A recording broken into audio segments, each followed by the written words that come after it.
അങ്ങനെ തിരുവോണമായിട്ട് കുളിച്ചിട്ട് വന്നിട്ട് വിളക്ക് കത്തിക്കുമായിരുന്നു കേട്ടോ. ഞാൻ ഈ വർഷം പൂക്കളമൊന്നും ഇട്ടിട്ടില്ലായിരുന്നു, കാരണം ആദ്യത്തെ ദിവസം മുതലേ ഇട്ടിട്ടില്ലായിരുന്നു.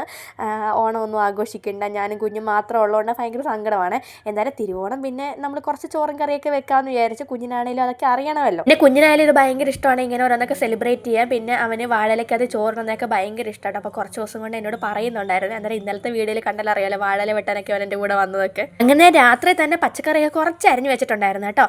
എന്തായാലും അരിഞ്ഞ് വെച്ചത് കാര്യമായി, കാരണം രാവിലെ എണ്ണിച്ചപ്പോഴത്തേക്ക് ചെറിയൊരു പനിയുടെ ലക്ഷണമൊക്കെ അങ്ങ് ആയായിരുന്നേ. അങ്ങനെ ആദ്യം തന്നെ ഞാൻ പയറങ്ങ് മെഴുക്ക് വരട്ടാന്ന് വിചാരിച്ചിട്ടോ, കാരണം പയർ മെഴുക്ക് വരട്ട് വെക്കാൻ എനിക്ക് കുറച്ച് സമയം വേണം. ഞാൻ ചെറിയ തീയിൽ ഇങ്ങനെ കുറച്ച് ഉപ്പും മഞ്ഞപ്പൊടിയൊക്കെ ഇട്ടിട്ട് വെളിച്ചെണ്ണയ്ക്ക് അതിൽ ഇങ്ങനെ വടത്തിയാണ് എടുക്കുന്നത്. അതുകൊണ്ട് ഞാൻ ആദ്യം അങ്ങ് പയർ മെഴുക്ക് വരട്ട് വെക്കാമെന്ന് വിചാരിച്ചത്. അത് കഴിഞ്ഞിട്ട് ക്യാബേജ് തോരൻ വെക്കാമെന്ന് വിചാരിച്ചത്. ഞാനാണെങ്കിൽ ഇങ്ങനെ തേങ്ങയും ഉള്ളി എല്ലാം കൂടെ ഞവടി ഇങ്ങനെ ചേർത്തിട്ട് അങ്ങനെ വെക്കുമ്പോഴാണ് ഒരു ടേസ്റ്റായിട്ട് എനിക്ക് തോന്നുന്നത്. അല്ല ഞാൻ തേങ്ങ ഇങ്ങനെ മിക്സിയിൽ അരയ്ക്കാറില്ല കേട്ടോ. അത് കഴിഞ്ഞ് അവിയൽ വെക്കാമെന്ന് വിചാരിച്ചു. ഞാൻ എല്ലാ പ്രാവശ്യം ഇങ്ങനെ കുക്കറിലല്ല അവിയൽ വെക്കുന്നത് കേട്ടോ. ഈ പ്രാവശ്യം പിന്നെ അങ്ങ് കുക്കറിൽ അവിയൽ വെക്കാമെന്ന് വിചാരിച്ചു. അപ്പോൾ ഞാൻ കുറച്ച് ഉപ്പും മഞ്ഞപ്പൊടി എല്ലാം കൂടി ഇട്ടിട്ട് ഒന്ന് വേഗം വേണ്ടി അതും വെക്കുന്നുണ്ടായിരുന്നേ. എന്നിട്ട് ഞാൻ ചെറുപയറിൻ്റെ പരിപ്പാണ് വെക്കുന്നത്. അന്നേരം പയർ വറക്കുവാണ്. എനിക്കെന്തോ തൊമര വിട്ടിട്ട് അങ്ങോട്ട് പയർ വെക്കുന്ന ഒരു ഇഷ്ടമില്ലാത്ത പോലാണ്. എന്നിട്ട് പയറൊന്ന് മൂത്ത് കഴിഞ്ഞപ്പോൾ ഞാൻ മിക്സി കത്തിലിട്ട് ഇതുപോലെ ഒന്ന് പൊടിച്ചിട്ട് അതിൻ്റെ ആ ഒരു പച്ച അലകില്ലേ അതെല്ലാം ഒന്ന് പാറ്റിക്കളഞ്ഞിട്ട് അതും കൂടെ കുക്കറിനകത്തോട്ടൊന്ന് വേവിക്കാൻ വേണ്ടി വെക്കുന്നുണ്ടായിരുന്നു. എന്നിട്ട് ഞാൻ ബീട്രൂട്ട് പച്ചടിയാണ് വെക്കുന്നത്. ഞാൻ ആദ്യമായിട്ടാണ് ബീട്രൂട്ട് പച്ചടി വെക്കുന്നത്. എല്ലാ പ്രാവശ്യം ഏത്തക്ക പച്ചടിയാണ് വെക്കുന്നത്. ഈ പ്രാവശ്യം എനിക്ക് ഏത്തക്ക കിട്ടിയിട്ടില്ലായിരുന്നു കേട്ടോ. ഇതുവരെ കുഞ്ഞായാലും എപ്പോഴും പറയാം റെഡ് കളറിലെ കറി വേണം, അതുകൊണ്ട് അതങ്ങ് വെച്ച്. എന്നിട്ട് ഞാൻ മോരുകറിയും കൂടെ ഉണ്ടാക്കിയിട്ടുണ്ടായിരുന്നു. ഞാൻ സാമ്പാറൊന്നും ഉണ്ടാക്കിയില്ലായിരുന്നു, കാരണം അത് കഴിക്കാൻ ആരും ഇല്ലാത്തതുകൊണ്ട് വെറുതെ വേസ്റ്റ് ആയി പോകുമെന്ന് ഓർത്തിട്ടായിരുന്നു. എന്നിട്ട് ഞാൻ പായസമായിട്ട് സേമിയാണ് ഉണ്ടാക്കിയത്. സേമിയാകുമ്പോൾ കുറച്ച് എളുപ്പമാണല്ലോ.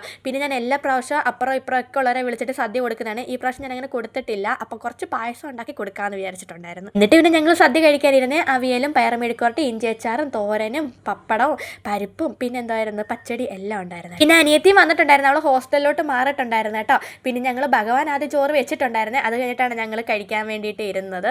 അന്നേരം നിങ്ങളുടെയൊക്കെ ഓണസദ്യ എങ്ങനെ ഉണ്ടായിരുന്നു, ഓണം എങ്ങനെ ഉണ്ടായിരുന്നു?